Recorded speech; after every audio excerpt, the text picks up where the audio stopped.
ನಾನು ವೈದ್ಯ ಆನಂದ್ ಡಿ ಏರೂರ್, ಕಲ್ಯಾಣ ಕರ್ನಾಟಕ ಪಾರಂಪರಿಕ ವೈದ್ಯ ಪರಿಷತ್ ರಾಜ್ಯಾಧ್ಯಕ್ಷರು.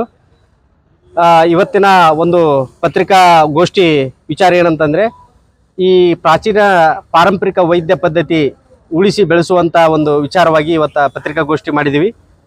ಈ ಪತ್ರಿಕಾಗೋಷ್ಠಿಯಲ್ಲಿ ವಿಚಾರ ಏನಂತಂದರೆ, ಈ ಪಾರಂಪರಿಕ ವೈದ್ಯರಲ್ಲಿ ನಿಜವಾದ ವೈದ್ಯರಿದ್ದಾರೆ, ನಕಲಿ ವೈದ್ಯರುಗಳಿದ್ದಾರೆ. ನಕಲಿ ವೈದ್ಯರ ವಿರುದ್ಧ ನಮ್ಮದು ಕೂಡ ಅವರ ವಿರುದ್ಧ ನಮ್ಮದು ಹೋರಾಟ ಇದೆ. ಈ ಪಾರಂಪರಿಕ ವೈದ್ಯ ಪದ್ಧತಿ ಪ್ರಾಚೀನ ಕಾಲದಿಂದ ಯಾರಿಗೂ ತೊಂದರೆ ಆಗಲ್ಲ. ಯಾರು ಕೂಡ ಪಾರಂಪರಿಕ ನಿಜವಾದ ವೈದ್ಯರಿಂದ ಯಾವುದಕ್ಕೂ ತೊಂದರೆ ಆಗಲ್ಲ. ಆ ಒಂದು ಕಾರಣಕ್ಕೆ ಇವತ್ತು ನಾವು ಏನು ಎಲ್ಲ ಮಾಧ್ಯಮದ ಮುಖಾಂತರ ತಿಳಿಸೋದು ವಿಚಾರ ಏನಂತಂದರೆ, ಈ ಒಂದು ಪಾರಂಪರಿಕ ವೈದ್ಯ ಪದ್ಧತಿ, ಈ ಪ್ರಾಚೀನ ವೈದ್ಯ ಪದ್ಧತಿ ಇರೋದ್ರಿಂದ ಯಾವ ಅಡ್ಡ ಪರಿಣಾಮಗಳು ಇರಲಾರದ ಕಾರಣಕ್ಕೆ ಇದನ್ನು ಎಲ್ಲರೂ ಸಹಕರಿಸಬೇಕು. ಎಲ್ಲರೂ ಇದಕ್ಕೆ ಒಂದು ಬದ್ಧತೆಯಿಂದ ಪಾಲ್ಗೊಂಡು ಈ ಒಂದು ವೈದ್ಯ ಪದ್ಧತಿಯನ್ನು ಉಳಿಸಿ ಬೆಳೆಸಬೇಕು ಅನ್ನೋ ವಿಚಾರ ನಾವಾಗಿ ಹೇಳ್ತಾ ಇದ್ದೀವಿ. ಈಗ ನಮ್ಮ DC ಮೇಡಮ್ ಅವರು ನಕಲಿ ನಾಟಿ ವೈದ್ಯರನ್ನ ವಿರುದ್ಧ ಕ್ರಮ ಕೈಗೊಳ್ಬೇಕಂತ ಹೇಳಿದರು. ಅದರ ಬಗ್ಗೆ ಆ ಒಂದು ವಿಷಯವಾಗಿ ನಮ್ಮದು ಸ್ವಾಗತಕರವಾಗಿದೆ. ಆದರೆ ನಿಜವಾದ ವೈದ್ಯರಿಗೆ ರಕ್ಷಣೆ ಬೇಕಂತ ನಾವು ಕೇಳ್ತಾ ಇದ್ದೀವಿ ಈ ಒಂದು ಮಾಧ್ಯಮದ ಮುಖಾಂತರ. ಯಾಕಂತಂದ್ರೆ ಯಾವುದೊಬ್ಬ ನಕಲಿ ವೈದ್ಯರು ಟಿವಿಯಲ್ಲಿ ಮತ್ತು ಏನೇನು ನೋಡಿಬಿಟ್ಟು ಆ ಒಂದು ವೈದ್ಯ ಪದ್ಧತಿಯನ್ನು ಅನುಸರಿಸಿಕೊಂಡು ಪೇಷಂಟ್ಗೆ ಕೊಡೋದ್ರಿಂದ ಅಪಾಯ ಹೆಚ್ಚಾಗುತ್ತೆ. ಆ ಕಾರಣಕ್ಕೆ ಅಸಂಸ್ಕೃತ ಒಬ್ಬ ಪಾರಂಪರಿಕ ವೈದ್ಯರಂತ ಹೆಸರು ಹೇಳತಕ್ಕಂಥವ್ರಿಗೆ ಕ್ರಮ ಕೈಗೊಳ್ಳಬೇಕು. ನಿಜ ವೈದ್ಯರ ರಕ್ಷಣೆ ಕೊಡಬೇಕು. ಸರ್ಕಾರಕ್ಕೂ ತಾವು ಎಲ್ಲರೂ ಆದೇಶ ಮಾಡಬೇಕು, ಈ ನಾಟಿ ವೈದ್ಯ ಪದ್ಧತಿ ಉಳಿಬೇಕು, ಬೆಳಿಬೇಕು ಅಂತೇಳಿ. ಯಾಕಂದ್ರೆ ಇಲ್ಲಿವರೆಗೂ ಕೂಡ ನಾವು ಯಾವುದೇ ಕಾಯಿಲೆಗೂ ಕೂಡ ಪರಿಣಾಮಕಾರಿ ಚಿಕಿತ್ಸೆ ಕೊಟ್ಟು ಸಾಕಷ್ಟು ರೋಗಿಗಳನ್ನು ವಾಸಿ ಮಾಡ್ತಕ್ಕಂಥ ದಾಖಲೆಗಳು ನಮ್ಮ ಹತ್ರ ಇದ್ದಾವೆ. ಹಾಗಾಗಿ ಸರ್ಕಾರ ಕೂಡ ನಿಮ್ಮ ಒಂದು ವೈದ್ಯ ಪದ್ಧತಿಗೆ ಮಾನ್ಯತೆ ಸಿಗಬೇಕಾದ್ರೆ ನಿಮ್ಮ ದಾಖಲೀಕರಣ ಬೇಕಾಗುತ್ತೆ. ದಾಖಲೀಕರಣ ನಮಗೆ ಒದಗಿಸಿಕೊಟ್ಟಾಗ ನಾವು ನಿಮಗೆ ಒಂದು ಮಾನ್ಯತೆ ಒಂದು ರೂಪದಲ್ಲಿ ಏನೋ ಒಂದು ಮಾರ್ಗ ತೋರಿಸ್ತೀವಿ ಅಂತೇಳಿ ಸರ್ಕಾರ ಕೂಡ ನಮ್ಗೆ ಒಪ್ಪಿಕೊಂಡಿದ್ದಾರೆ. ಸರ್ಕಾರದ ಮುಖ್ಯ ಕಾರ್ಯದರ್ಶಿಗಳು ಕೂಡ ಮಾತಾಡಿದ್ದೀವಿ, ಮತ್ತೆ ಆಯುಷ್ ಇಲಾಖೆ ಆಯುಕ್ತರು ಕೂಡ ನಾವು ಮಾತಾಡಿದ್ದೀವಿ. ಎಲ್ಲರೂ ಕೂಡ ನಮ್ಮ ವೈದ್ಯ ಪದ್ಧತಿಗೆ ಬೆಂಬಲ ನೀಡಿದ್ದಾರೆ.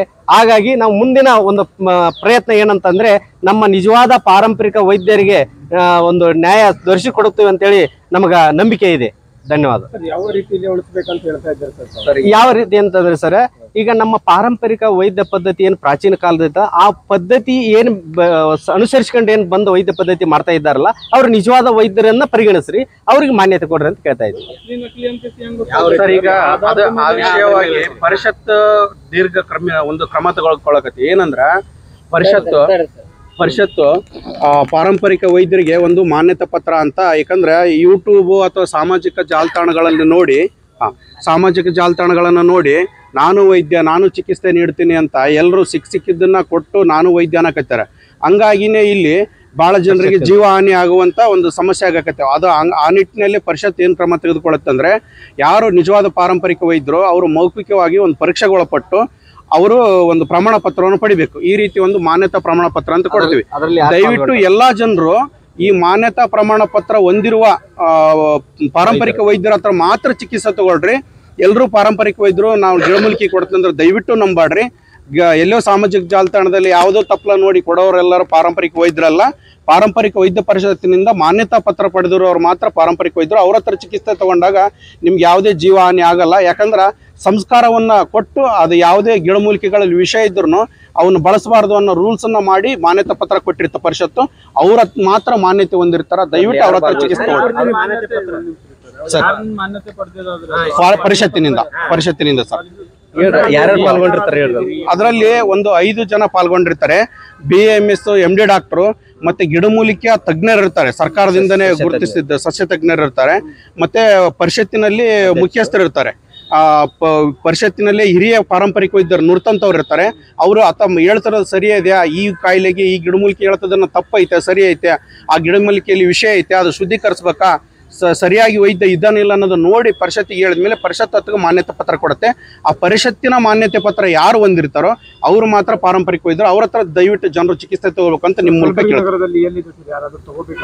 ಇಲ್ಲ ಸರ್, ಮುಖ್ಯ ಕಚೇರಿ ಲಿಂಗಸೂರಲ್ಲಿ ಮಾತ್ರ ಮಾನ್ಯತೆ ಪತ್ರ ಕೊಡ್ತಾರೆ. ಅವರಿಗೆ 2 ದಿನದ ತರಬೇತಿ ಕೊಟ್ಟು ಅವರ ಕೊಡುವ ವಿಷಯಗಳ ದಾಖಲೆ ಮಾಡ್ಕೊಂಡು 2-3 ಪೇಜ್ ದಾಖಲೆ ಮಾಡ್ಕೊಂತತೆ ಒಂದು ಪರಿಷತ್ತಿನಿಂದ ಪ್ರಮಾಣ ಪತ್ರ ಕೊಡ್ತೀವಿ. ನಾವು ಕಲ್ಯಾಣ ಕರ್ನಾಟಕದ ಮುಖ್ಯ ಕಚೇರಿ ಲಿಂಗಸೂರಲ್ಲಿ ಇದೆ ಸರ್. ತಮ್ಮ ಹೆಸರು? ಕುಮಾರಸ್ವಾಮಿ ಅಂತೇಳಿ, ಪ್ರಧಾನ ಕಾರ್ಯದರ್ಶಿ, ಕಲ್ಯಾಣ ಕರ್ನಾಟಕ ಪಾರಂಪರಿಕ ವೈದ್ಯ ಪರಿಷತ್.